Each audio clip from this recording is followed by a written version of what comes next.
मुझे दुख इस बात का है कि जिस मंच पर जिस नेता के सामने मुझे मेरे परिवार को गालियां दी गईं वो मेरा छोटा भाई है। मेरे ऊपर कई बार इस बात के आरोप लगाए गए हैं कि एनडीए गठबंधन में होने के बावजूद मैं क्यों लालू जी के परिवार के प्रति मैं सॉफ्ट रहता हूं, क्यों नहीं मैं ज्यादा बोलता। ये वो मर्यादा है, राजनीतिक मंच पर मैं उनके साथ सीधा मुकाबला करूंगा, पर पारिवारिक कुछ मर्यादाएं थीं जो मेरे पिता के समय से चलती आ रही थी। मेरे पिताजी लालू जी समकक्ष रहे, दोस्त रहे एक दूसरे के साथ, दोनों ने लंबे समय तक काम किया। उस नाते वो रिश्ता है मेरा उस परिवार से, और उस रिश्ते की मर्यादा को मैंने बरकरार रखा। राजनीतिक मैंने उनका कड़े से कड़ा विरोध किया, पर कभी भी पारिवारिक स्तर पर मैं उनके कभी नहीं गया। ऐसे में नाराज, गुस्सा होने से ज्यादा मैं दुखी हूं, और दुखी मैं इस बात को लेकर हूं कि जब मेरे परिवार को गाली दी जा रही थी, मेरा छोटा भाई उस मंच पर था। जब मेरी मां के बारे में कहा जा रहा था, मेरे लिए राबड़ी देवी जी मेरी मां है, बात खत्म, वो है मेरी मां। ऐसे में कोई उनके लिए, मेरी बड़ी बहन मीसा दी के लिए, रोहिणी आज चुनाव लड़ रही हैं, उनके लिए या उनके परिवार के किसी भी सदस्य के लिए कोई इस तरीके की भाषा का इस्तेमाल करता, मैं मुंह तोड़ जवाब देता।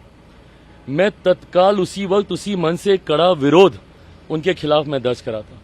पर जिस तरीके से मेरे छोटे भाई ने खामोशी बरती और उनके सामने बोला जा रहा था, वो कहते हैं कि हमें सुनाई नहीं दिया। पहली पंक्ति में वो व्यक्ति खड़ा, हम लोग मंच पर खड़े होते हैं, हम लोग को पता है कि जो लोग सामने क्या थोड़ी दूरी पर भी होते हैं तब भी उसकी आवाज सुनाई देती है, कोई वहां पे नॉइज बैरियर्स थोड़ी लगे हुए हैं।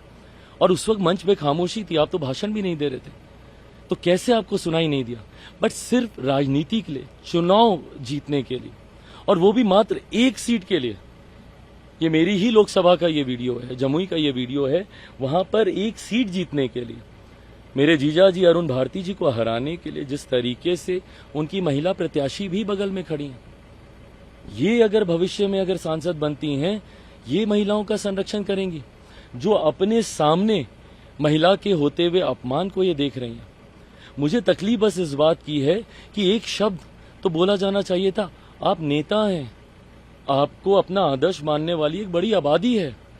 ऐसे में आपके आदर्श को मर्यादित रहना जरूरी है। जो लोग आपको अपने आदर्श मानते हैं, आपके आचरण को मर्यादित रहना जरूरी है। आपको प्रेसिडेंट सेट करना चाहिए। यहाँ से आप युवा हैं, आप वो नेता हैं जिन्होंने अपने पिता की तस्वीर तक हटा दी थी 2020 के चुनाव में।